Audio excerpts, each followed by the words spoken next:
Olá pessoal, tudo certo? Então, né, sejam todos bem-vindos aí ao primeiro Congresso Brasileiro de Pesquisa e Inovação em Saúde, né?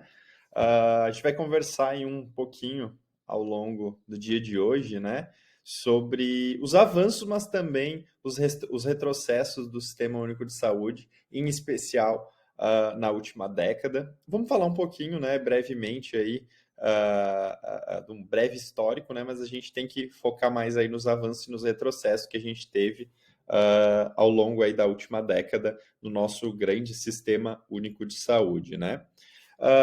O meu nome, né? Então, para quem não me conhece, eu sou Rafael Amaral, eu sou cirurgião dentista de formação, sou mestre em saúde coletiva e doutorando em desenvolvimento socioeconômico, né? A minha área de atuação, então, é especificamente, né, a saúde coletiva, é a área que eu gosto, é a área que eu atuo, é a área que eu trabalho enquanto profissional técnico de assistência, né? E a qual eu trabalho também enquanto professor de saúde coletiva aí na Universidade do Extremo Sul Catarinense, aqui em Santa Catarina, né? A nossa universidade comunitária. Para quem curtir, né? Para quem gostar aí da palestra de hoje, para quem não gostar também, né? Fiquem à vontade para me encontrar lá no Instagram, vocês encontram aí mais informações também, podem me chamar no privado que a gente conversa melhor, é o @amaralr, então fiquem à vontade aí para estar me seguindo lá, mandando dúvidas, perguntas, enfim, né? Fiquem muito à vontade. A ideia, né, então, é a gente falar desses avanços e retrocessos com base, né, nesse Sistema Único de Saúde, fomentado pela Constituição Federal de 1988, né, a promulgação da nossa Constituinte, então, nos deu de presente esse Sistema Único de Saúde, com base em muita luta desde o princípio, né, desde ali dos primórdios da ditadura militar, depois, né, as manifestações pelo país, e nela nasce efetivamente aí na 8ª Conferência Nacional de Saúde, como vocês já devem aí ter muito estudado dentro das suas matrizes de saúde coletiva, ouvido falar lá de Sérgio Arouca, né, e os grandes companheiros, por meio da União Nacional dos Estudantes, dos sindicatos, que auxiliaram aí na criação, né, e no fomento a esse sistema público de saúde universal, equânime, desse nosso grandioso sistema, né? Então, equidade, integralidade e universalidade são os princípios doutrinários desse nosso sistema e que nascem aí por meio de muita luta, né? Eu sempre digo, né, que o SUS ele não nasceu da cabeça de algum político em um belo domingo de manhã ensolarado com seus passarinhos cantando, né? Ele nasce do povo para o povo, né? Então ele nasce nas ruas, ele nasce dentro das universidades, dos sindicatos, dos conglomerados aí de estudantes também, né, que vão às ruas pedir um sistema público de saúde. No entanto, como todos sabem, desde a criação desse sistema, a gente tem um sistema subfinanciado desde a sua origem e que tem, né, os seus problemas sanados em alguns momentos, outros piorados também em alguns momentos. A gente vai falar um pouco de alguns programas que deram certo, outros nem tanto, em especial aí nos últimos 10 anos de existência, né? O SUS já tem aí mais de 30 anos, então vamos falar um pouquinho mais desse tempo mais contemporâneo.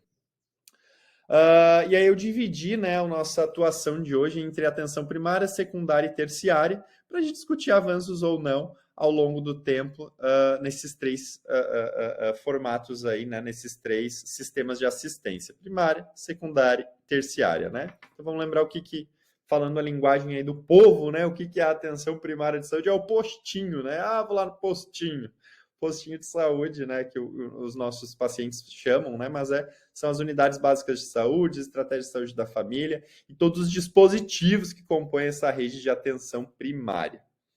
Eu elenco, né, em especial, alguns avanços, né, e aí eu vou pontuando em cada um desses tópicos sobre aquilo que a gente avançou nem tanto, né. Acho que algo que a gente avançou muito nesses últimos 10 anos na atenção primária foi a integração das ações promotoras, protetoras e recuperadoras da saúde, apoiadas em diagnósticos epidemiológicos, sociais, na formação profissional e nos processos de trabalho em equipe.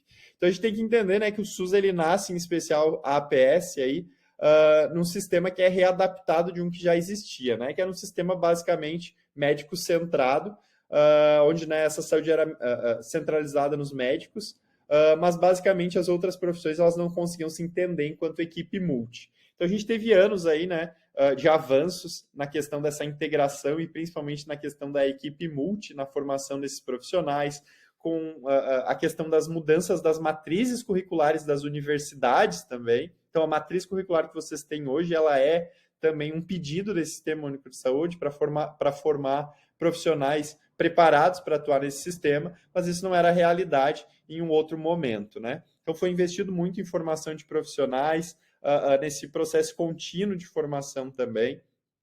Nos últimos anos, tivemos problemas com a questão dos diagnósticos epidemiológicos, em especial durante o período da pandemia, né, que atrasou os nossos diagnósticos epidemiológicos, a questão do CPOD, dentre outros diagnósticos que a gente fazia, em especial por meio das agentes comunitárias de saúde. Então, houve por algum momento um desvio de função, um desvio de vocação desse serviço, mas, né, de forma geral, nos últimos 10 anos, a gente teve, sim, avanços nessa questão, a criação dos protocolos e dos fluxos de trabalho de cada profissional e principalmente da equipe multi. Então, eu considero, sim, que essa integração dessas ações foi um avanço significativo. A questão da resolutibilidade, né, da atenção básica, que avançou muito significativamente nos últimos anos, né? Então, essa resolutividade chega próximo de 90%. Ou seja, significa que até, né, em média, 80% dos problemas de saúde da população conseguem ser solucionados pela atenção básica de saúde. Isso, né, é um dos maiores níveis de resolutibilidade de atenção básica em todo o mundo, mesmo a gente sabendo, né, que a gente tem diferença entre os sistemas pelo mundo, mas a gente consegue ver que realmente é um serviço eficaz.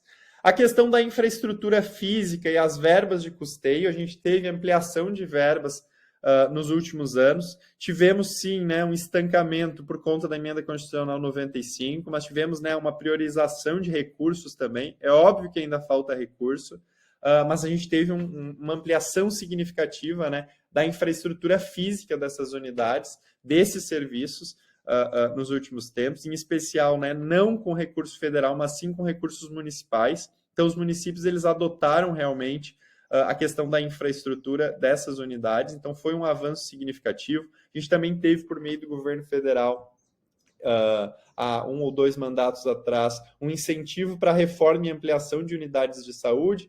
Isso ainda existe em menor proporção, mas também é considerado aí um avanço, né? Aqui eu considero um avanço, sim, né, a criação da CAPES, do Sereste, o SAMU e os hemocentros, né, que foram criados aí nos últimos 10 anos também. No entanto, a gente fez a criação desses serviços, no entanto, né, esses serviços hoje encontram dificuldade e deficiências. As comunidades terapêuticas acabaram tirando um pouco de dinheiro dos CAPs, né? Então eu sempre chamo que as comunidades terapêuticas, para quem quiser saber um pouquinho mais sobre o que é comunidade terapêutica, dá um Google aí, né? Aperta aí no Google, comunidades terapêuticas, fantástico, vocês vão ver uma reportagem incrível sobre as comunidades terapêuticas, que é um serviço que eu chamo de Frankenstein, porque ele não é um serviço nem do SUS e nem do SUAS, tanto que ele é ligado diretamente à Casa Civil do governo federal. Então o governo Bolsonaro fez esse Frankenstein, digamos assim, né? Que são as comunidades terapêuticas, influenciou a criação de mais comunidades terapêuticas que hoje chegam aí, né, a ter números exorbitantes de investimento público, então dinheiro público investido num serviço que não funciona, ao invés de investirem aí em serviços como os centros de atenção psicossocial, né? Então isso com certeza é um retrocesso que a gente teve e os CAPs hoje, em grande parte, estão sucateados pela falta de verba.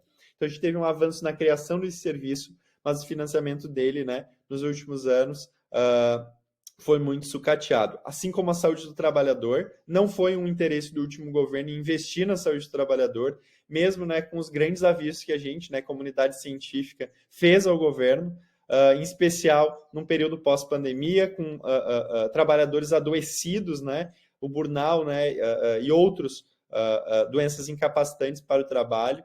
A questão das doenças psicossomáticas, as questões de saúde mental também, né, vieram muito fortes nesse período pós-pandemia para os trabalhadores e trabalhadoras, mas não foi algo que comoveu esse governo federal, e os Serestes, em grande parte dos municípios, inclusive, fecharam as suas portas. Isso foi um retrocesso significativo. A questão do SAMU e os hemocentros são serviços que funcionam muito bem, foi um avanço, tem financiamento, né? E funcionam, né, de forma excelente. Outra questão são as vigilâncias em saúde, que foi um avanço significativo, né? São serviços que funcionam, que dão, né, estabilidade para também esse grande sistema. Também, mais uma vez, eu preciso dar o exemplo da pandemia, a questão das vigilâncias, em especial a vigilância epidemiológica, mas também a vigilância sanitária, deram todo o suporte necessário para a questão da Covid-19, a questão da vacinação, dos serviços, das próprias salas de situação criadas pelo país para cuidar da Covid-19 são em decorrência da efetividade dessas vigilâncias. Então, com certeza, são avanços, são dispositivos, né, muito necessários que a gente tem aí no nosso sistema. A questão, né, do nosso programa de HIV/AIDS, que nós temos aí há muitos anos no nosso país e que já nos tanto deu orgulho, já ganhamos prêmios internacionais, prêmios na Organização Nacional, na ONU, mas também na OMS, né, na Organização Mundial da Saúde. Ganhamos prêmios por esse grande serviço. Então, fomos o primeiro país no mundo a dar desde a promoção, a proteção e a recuperação de pacientes convivendo com HIV/AIDS no Brasil, de forma totalmente gratuita pelo Sistema Único de Saúde. Então, fomos o primeiro país do mundo a implementar esse serviço, mas tivemos a notícia aí, inclusive no mês passado, no mês de outubro, de que o serviço HIV/AIDS para o próximo ano corre um sério risco de desabastecimento, né, por conta do pouco recurso na LDO prevista para 2023. Esse ano nós também sofremos nesse serviço, em especial na distribuição da PrEP, né? Então a PrEP, para quem não sabe também o que é, dá um Google aí e pesquisa o que é PrEP. A PrEP basicamente é uma medicação de uso diário para pacientes que não têm HIV/AIDS, então é mais uma forma de promoção e proteção, e a gente teve, né, uma diminuição significativa de pacientes com essa modalidade de serviço. Então, o serviço de HIV/AIDS ele é um avanço, sim, desse grande sistema, mas ele é um retrocesso porque ele também não foi prioritário e não foi priorizado nesse último governo, né? Outra questão, né, a saúde da população privada de liberdade, é algo que avançou, né, em especial neste ano de 2022, onde a gente teve aí a recolocação de profissionais de saúde para comporem as unidades básicas de saúde prisional pelo Brasil. Foi um pedido do próprio Ministério Público, o governo federal acabou encampando, mas em especial os estados.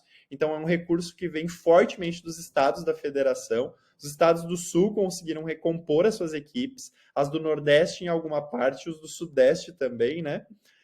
Mas também o restante do país. Então, há sim um incentivo, em especial dos governos estaduais, para a recomposição das unidades básicas de saúde prisional, que na sua grande maioria estavam defasadas, tinha unidade básica de saúde que nem unidade básica prisional, que nem compunha mais profissionais de saúde, alguns tinham só 1 ou 2 técnicos de enfermagem, né? E hoje a gente conseguiu recompor em grande parte esses quadros. Então, ele foi, sim, um avanço em especial do ano de 2022, né? A recomposição desses quadros para essa população que, sim, né, é privada de liberdade, mas não é privada, em hipótese alguma, do acesso à saúde, do acesso à educação, do acesso à cultura, mas aqui, em especial, falando do acesso à saúde a essa população, né? Uma população que, sim, precisa também ser priorizada, porque é um direito fundamental do ser humano, né? O acesso à saúde.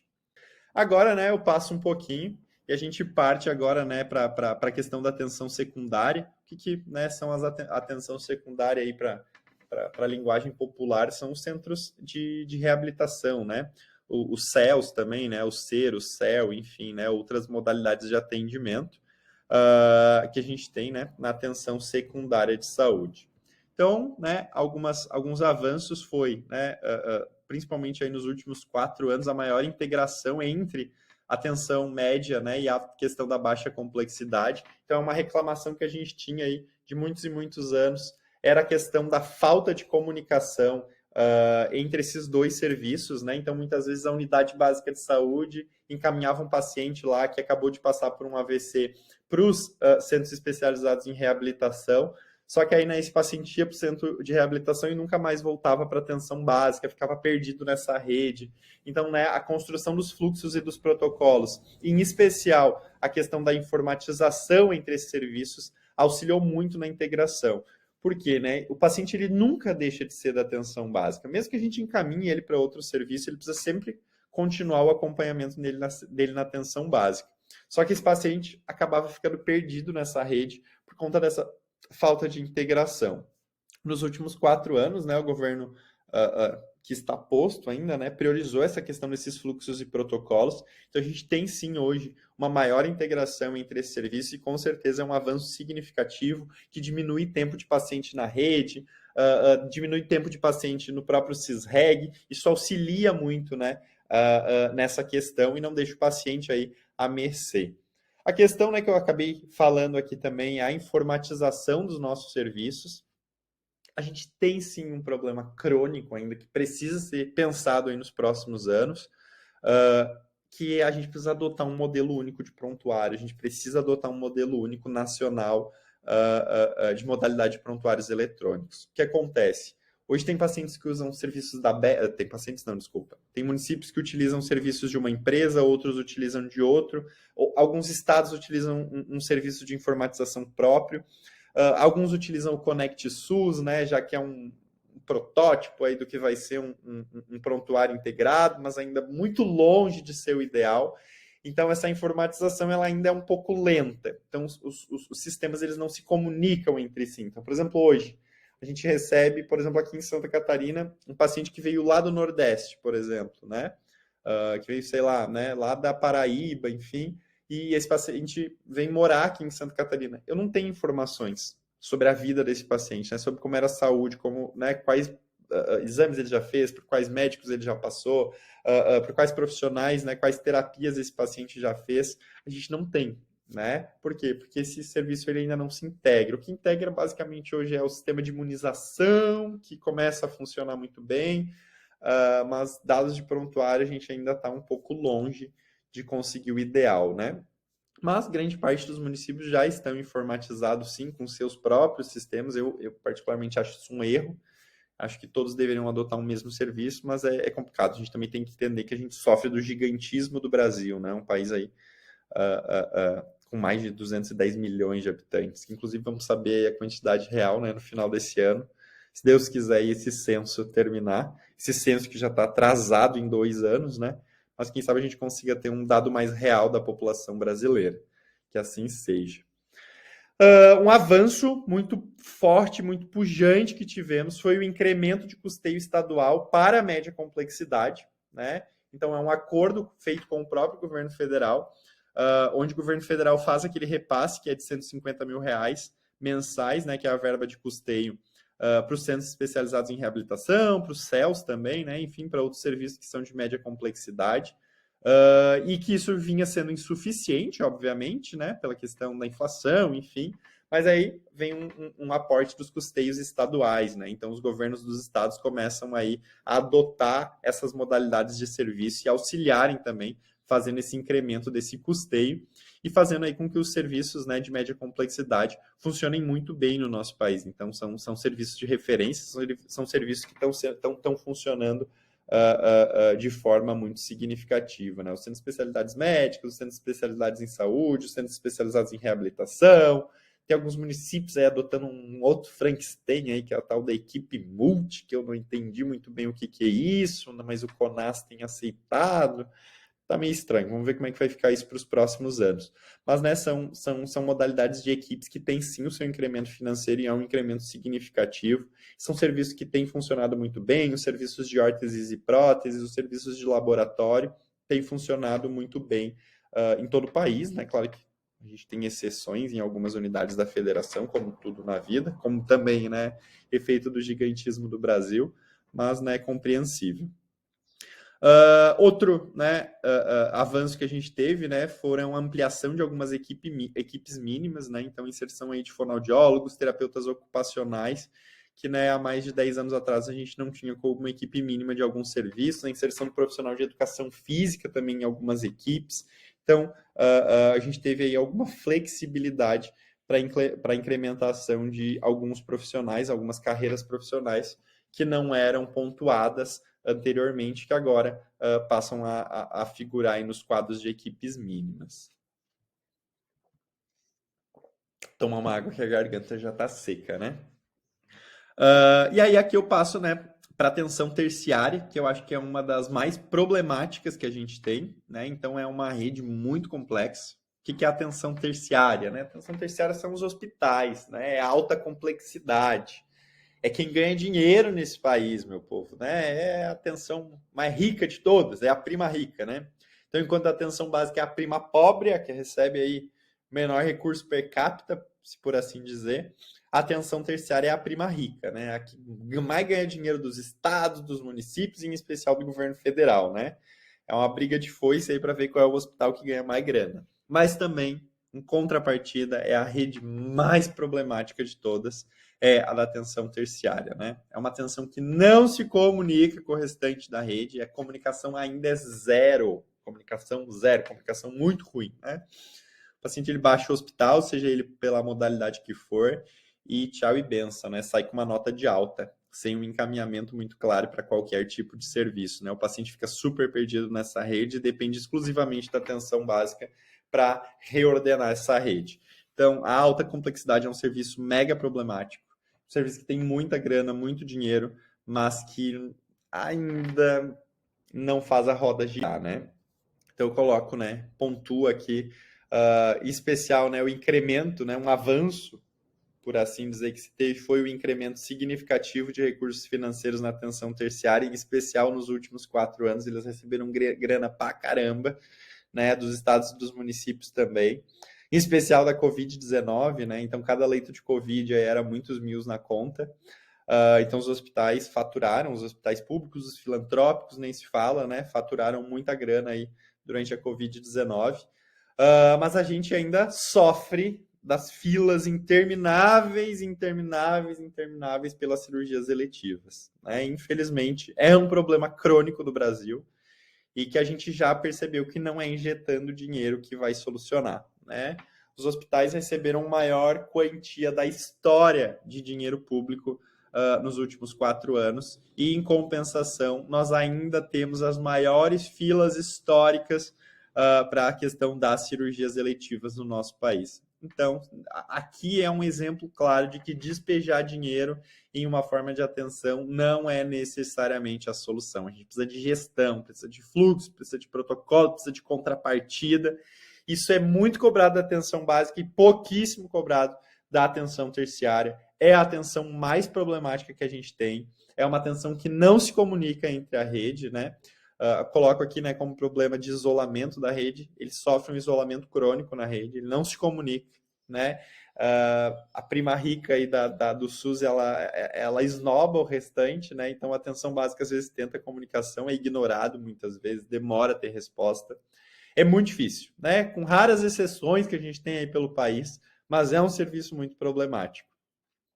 Um avanço, obviamente, é a ampliação dos serviços. Tivemos uma ampliação aí de leitos, tivemos, né, ampliação aí da questão da questão da hemodiálise, dos pacientes, né, oncológicos, enfim, tivemos sim uma ampliação de serviço, uma ampliação de equipe, né, nos últimos anos a inserção do profissional de fisioterapia, a inserção do profissional dentista, enfim, né, algumas outras inserções, o que, né, é importante para ampliação desse serviço, né? Ampliação dos profissionais também, como eu acabei de dizer, mas, né, volto a salientar, é uma das redes mais sensíveis que a gente tem e mais problemáticas. Quero ainda, né, destacar com vocês, né, algumas ações importantes, né, que estão vinculadas, que são políticas que perpassam a atenção primária, secundária ou terciária. Então, né, elas são ações horizontais, então elas permeiam todas as modalidades de atenção, e eu vou discutir aí um pouquinho cada uma delas, né. Então, algumas políticas aí que eu acho importante e que foram, sim, avanços importantes que a gente teve nos últimos anos é o PNAISP, né? A Política Nacional aí da População Privada de Liberdade, que eu acabei comentando anteriormente, mas é uma política muito eficiente, né, na sua teoria, mas pouco eficiente na sua prática. Então, como eu disse, os estados estão recompondo as suas equipes. Eu sei que os estados do Sul, em especial aqui em Santa Catarina, né, nós somos o primeiro estado a recompor 100% de equipe. Então, 100% dos presídios penitenciários e CASES estão com as suas equipes mínimas, dentistas, médicos, psicólogos, fisioterapeutas, nutricionistas, farmacêuticos, enfermeiros, enfim, a gente está com toda a equipe composta em 100% das unidades prisionais do estado de Santa Catarina. O Rio Grande do Sul está terminando a sua recomposição, o Paraná também recompondo, os estados do Nordeste começam a sua recomposição também. Isso começa, né, a gerar dados muito, muito positivos, né? A gente tem um problema na população carcerária porque ela sofre aí de patologias muito específicas dessa população, escabiose, a própria tuberculose também. Então, é um perfil de equipe que precisa ser diferenciado e que era uma população que estava extremamente carente da atenção à saúde, mas que tem melhorado significativamente. Outra rede que é muito eficiente é a rede cegonha, né? Ela não é eficiente do dia para a noite, ela é eficiente por conta principalmente das leis complementares que a gente tem. A Lei Maria da Penha, que fala da agressão contra a mulher, mas ela também tem artigos que garantem essa saúde da mulher, também acabam obrigando os governos municipais, estaduais e o governo federal a ampliarem cada vez mais a rede cegonha, né? Então é uma rede que funciona muito bem. Esses cuidados dos 1000 dias, o cuidado da criança, o puerpério, né? Todo o pré-natal, enfim, é uma rede que funciona muito, muito, muito bem. O PNI, eu acho que o PNI, né, que é o Plano Nacional de Imunização, eu acho que é um dos programas mais incríveis que a gente tem. O Brasil é o único país do mundo com capacidade de vacinação de até 8 milhões de pessoas em um único dia. Não existe nenhum país do mundo com a capilaridade de imunização como o Brasil. Isso é graças a um investimento significativo que a gente tem desde 2002, né? Com a questão da criação das salas de vacina, a ampliação dessas salas de vacina, a questão do cuidado térmico dessas vacinas, né? A formação de novos vacinadores. Então, o Brasil, né, é o único país do mundo que tem essa capilaridade. A gente tem um outro problema no PNI, né, que é a questão da baixa imunização. Isso é um problema, sim, né? A gente, nos últimos 7 anos, baixamos o nosso nível de imunização. Agora, chegamos ao ano de 2021, né, o ano passado, com o menor nível de vacinados da história do país. Isso é graças a uma instrumentalização de fake news, né? Vocês melhor que ninguém sabem disso. As fake news que foram divulgadas durante a pandemia, isso antes também já vinham, né? Dessa cultura de não vacinação, em especial das crianças, mas também dos adultos. Isso é algo que precisa sim ser revisto e eu tenho certeza absoluta que vai estar nas prioridades do próximo ministro ou ministra da saúde do próximo governo, né? Estamos aí no período de transição, já tenho acompanhado aí, tem grandes amigos e pensadores aí que estão na equipe de transição e com certeza é um fator primordial para essa equipe, a ampliação do PNI e a volta das nossas grandes escalas de imunização que nós tínhamos no passado. Essa era de fake news precisa ficar para trás, a gente precisa entender que vacina boa é vacina no braço sim, e que precisa ser vacinado, as crianças precisam ser vacinadas para que a gente não retorne ao período das trevas, né?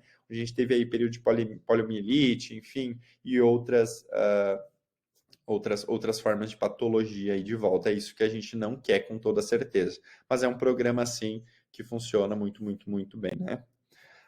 Eu destaco ainda outras políticas, né? Uma política muito bonita, uma política incrível e que sofre os seus preconceitos até entre os profissionais, é a política da saúde da população em situação de rua. É uma população extremamente em vulnerabilidade. O profissional que trabalha nessa modalidade de equipe ele precisa ser muito bem capacitado, precisa ser um profissional extremamente vocacionado para essa modalidade de serviço e sofre sim, né, de preconceitos, inclusive entre as próprias equipes. Isso é uma realidade que precisa ser modificada, mas é um programa criado e que funciona, né? Funciona, traz resultados significativos, mas a gente precisa, né, ampliar as equipes de saúde da população em situação de rua. A gente teve um aumento também nesse período pós-pandêmico, por conta de crise política, crise econômica, o empobrecimento da população que volta a passar fome, né? 33 milhões de pessoas aí, né? 15% da população passando fome, 150 milhões de pessoas, 110 milhões de pessoas em insegurança alimentar. Isso gerou uma grande população de rua. Então, né, a gente precisa, nos próximos anos, investir nessa modalidade de equipe. O melhor em casa, eu tenho as minhas críticas a essa modalidade de serviço. É uma modalidade que tem um potencial incrível, um potencial muito bacana, mas que não funciona.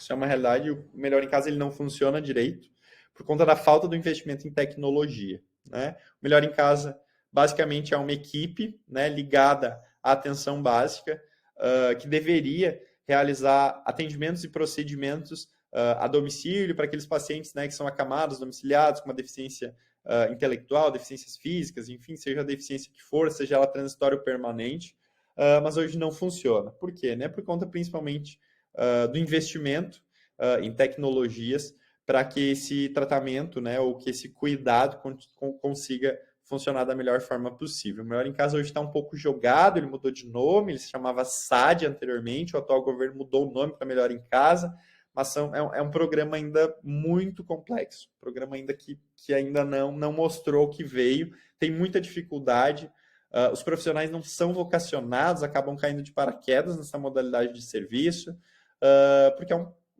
um perfil de serviço que atende uma população muito específica, né? Então, se você não tiver formação específica nessa área, você não consegue. Mas é um programa que tem aí um potencial incrível, mas que precisa aí, com certeza, ser melhorado. A rede da pessoa com deficiência é uma política incrível, uma política que funciona muito bem, né? Desde a questão da atenção básica até a atenção terciária. É uma política com cuidado muito bem desenhado, né? Existe uma linha de cuidado muito bem desenhada. Então, é uma rede que eu destaco aqui como muito positiva. Foi um investimento muito importante nos últimos 10 anos que a gente teve no nosso país, né? Questão aí da Covid-19, né? Vocês sabem como está, nem, né? E até ia passar alguns dados para vocês, mas nem cabe, porque está modificando. A gente vive mais uma onda, mais uma subvariante da Omicron, né? Onde a gente teve, até estava olhando essa semana, desculpa, até estava analisando essa semana, né? O aumento muito significativo de novas infecções, mas não apenas isso, o aumento de 61,3% de aumento nas infecções graves, né? Isso é muito perigoso. Por que eu paro nessa tela, né? A gente teve uma demora da chegada da vacina, que todos vocês sabem, né? Por conta de uma besteira ideológica. Uma besteira ideológica. Foi uma besteira, me desculpem. Né? O atraso da chegada da vacina, agora, né, com a questão dessas grandes variantes, o Brasil ainda não está com as novas vacinas atualizadas, então já existe uma atualização das vacinas baseadas em RNA, que já, né, atualizaram para essa nova subvariante, em especial a subvariante da Omicron, e que seria mais eficiente. O Brasil ainda está com as vacinas antigas, mas claro, né, as vacinas antigas também têm uma eficiência, né, nessa nova variante, mas a grande parte da população ainda nem está vacinada, né, gente? Está só com 2 doses, mas é necessário muito mais, é necessário a terceira dose. Vocês que são profissionais de saúde, futuros profissionais, já devem estar com a 4ª dose, se não estão, corram aos seus postos de saúde, né, atrás da 4ª dose da vacina. Então, né, a questão da Covid-19 é muito complexa. A pandemia não acabou, né? Exemplo disso agora é o retorno do uso de máscaras em transporte público, o retorno do uso de máscaras em aeroportos, enfim, né, as novas normativas que estão saindo dia a dia. Então a gente não superou a questão da Covid, não vai superar enquanto a gente não tiver alguém que levar isso a sério e entender que vacina boa é vacina no braço, sim, que tem que comprar as novas vacinas, que tem que fazer investimentos, principalmente na área de pesquisa. Precisamos retornar a nossa indústria em saúde no Brasil, para a gente não ficar dependente exclusivamente de importar máscara, importar insumo, importar tudo, né? Isso não tem como continuar. Ia falar alguma coisa sobre números da Covid, mas eu já vou passar significativamente rápido, né? E aqui eu vou apontar, né, os principais, dentre todos os que eu já elenquei para vocês, né, mas alguns retrocessos que a gente teve aí nos últimos anos, né? O Previne Brasil é o maior retrocesso de todos. Me desculpe aí quem defende, mas é uma opinião minha. O Previne Brasil é um retrocesso. É um nome que tem de previne, mas que de prevenção não tem nada. Então, o Previne Brasil, basicamente, é a nova modalidade de financiamento que a gente tem, né, do Sistema Único de Saúde vigente no país, né, que define as normativas do que cada município vai receber de recurso para atenção básica. Mas que basicamente, né, o Previne Brasil coloca aí metas e indicadores inalcançáveis ou que é única e exclusivamente baseado em número de procedimentos e número de atendimentos, o que está totalmente longe e distante do que é a atenção básica. A atenção básica ela não é baseada em números de atendimentos e procedimentos. A promoção e a prevenção de saúde ficaram totalmente de fora dessa modalidade de financiamento, porque isso aí acabou não gerando recurso, o que é um absurdo. Então, o Previne Brasil é a maior atrocidade feita nos últimos anos com a atenção básica. Desestruturou, transformou as atenções básicas basicamente em serviço médico centrado novamente. Isso é uma das coisas mais absurdas que a gente teve e de maiores retrocessos dos últimos anos, sem a menor sombra de dúvida, né? A exclusão do NASF, né? Então, o atual governo matou o NASF, né? Que era o Núcleo de Apoio à Saúde da Família. Foi uma morte com base na morte de financiamento, né? Então, deixou de ter financiamento e incluíram esses profissionais que antigamente, né, eram do NASF na atenção básica, mas que os municípios não tiveram dinheiro para continuar investindo, né? Então, para quem não sabe, né, a equipe mínima da atenção básica basicamente é médico, dentista, enfermeiro, técnico e auxiliar em saúde bucal. E as outras profissões, como nutrição, profissionais de educação física, fisioterapeutas, TOs, fonoaudiólogos, nutricionistas, enfim, todas farmacêuticos, todas as outras profissões eram alocadas, então, no antigo NASF, né? O NASF deixando de existir, essas profissões acabaram tendo a sua inserção cada vez menor na atenção básica. Modelo de financiamento, né, como eu já disse para vocês, não somente da atenção básica, mas da secundária e da terciária, é um modelo de financiamento extremamente desigual, muito desigual, e é um retrocesso muito grande que a gente teve nos últimos anos. E a terceirização, né, gente? A abertura para a terceirização do SUS, por meio da média complexidade, da alta, e agora, né, recentemente, algumas aberturas para terceirização na atenção básica. Isso tem deixado o nosso SUS cada vez mais à mercê das grandes corporações.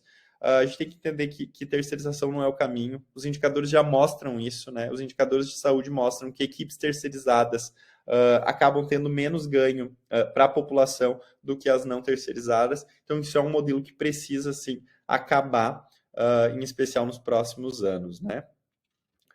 Isso tudo, né? Por que a gente tem tanto retrocesso e tudo isso que eu falei para vocês, né? Isso é um impacto, né, das reformas neoliberais na saúde pública e da austeridade versus universalidade. Então, as políticas neoliberais, né, o grande capital, ou seja, a mão invisível do mercado, ela não gosta, né, de investimento em saúde. Isso aí não dá lucro. Se não dá lucro, não tem que investir. Essa é a mão, né, de uma reforma neoliberal. Então, isso com certeza é impactado por essas reformas que a gente tem o tempo todo, né, com essa mão invisível do mercado se metendo onde não é chamado, como é o caso do Sistema Único de Saúde. Então, sim, né, a gente tem cada vez mais esse subfinanciamento. Em especial aí entre 2016 e 2022, né, esse neoliberalismo como hiperatividade desse Estado a serviço do mercado, né? Então a gente vai do subfinanciamento crônico, que a gente já tem desde a sua criação, ao desfinanciamento desse Sistema Único de Saúde, que vem desde a Emenda Constitucional 95, que corta significativos recursos aí do nosso grande sistema. E não tem como, né, a gente praticamente aí indo para o encerramento de hoje, como falar de SUS e de avanço e de retrocesso se a gente falar de democracia. Eu gosto muito de fazer, eu tenho uma outra aula que eu costumo dar, onde eu faço uma analogia entre o Sistema Único de Saúde e os presidentes, né, que a gente passou desde Fernando Collor até a gente chegar em Bolsonaro. O SUS ele é baseado na democracia, né, então tanto que a temática, né, a grande temática aí da 8ª conferência era saúde é democracia, né, saúde e democracia. E também foi a temática da 16ª conferência, né, também saúde e democracia. Então, assim como a saúde está para a democracia está para a saúde, né? O SUS é criado em um modelo democrático, vocês sabem disso, por meio dos conselhos de saúde, da participação popular e do controle social, sempre com a questão da equiparação, né, entre usuários, trabalhadores e gestores desse sistema. Então, o SUS é um serviço extremamente democrático, criado num processo democrático, e que ele é um processo para a democracia. Então, se uma democracia morre, o sistema morre junto com ele, né? Então, não existe como. A gente vive hoje grandes contestações, né? Existe uma tentativa de contestação à democracia brasileira, e o SUS precisa defender isso, né? Precisa defender e continuar lutando por mais e mais democracia.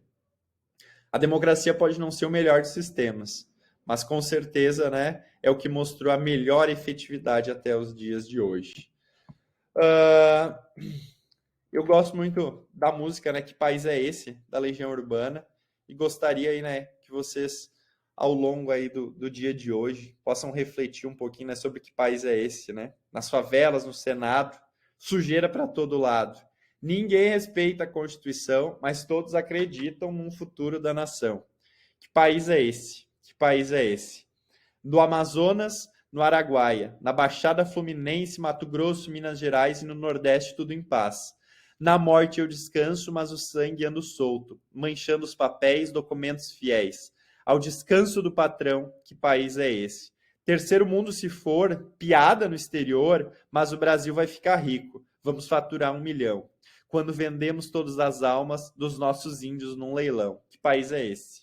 É uma música que acho que reflete muito os tempos atuais. É uma música super antiga da época do Legião Urbana, né? Muito antes de eu nascer, né? Então é mais velha do que eu, mas que consegue se encaixar perfeitamente no mundo que a gente vive hoje, né?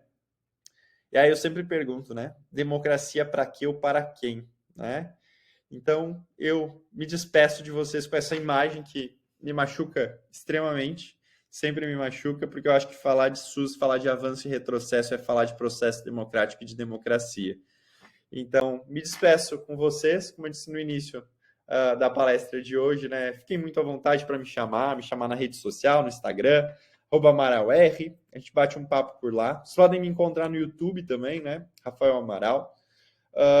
E conversamos, é sempre uma satisfação. É algo que eu gosto muito, é conversar com estudantes de todo o país, profissionais de todo o país.